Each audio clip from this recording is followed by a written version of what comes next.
சோட்டு என்ன பண்ணுற? அவ்வளோதான், அது முடிஞ்சிருச்சு. காலையில் தூக்கி போடுவோம்.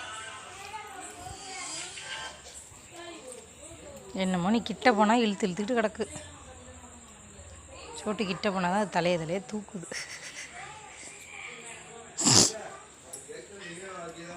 சோப்பு படுக்கலாம். சோட்டு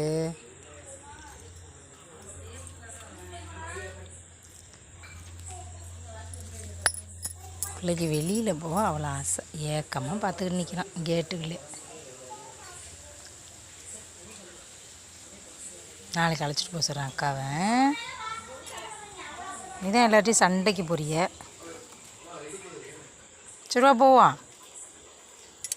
தியா பேப்பர் நின்றுக்கிட்டு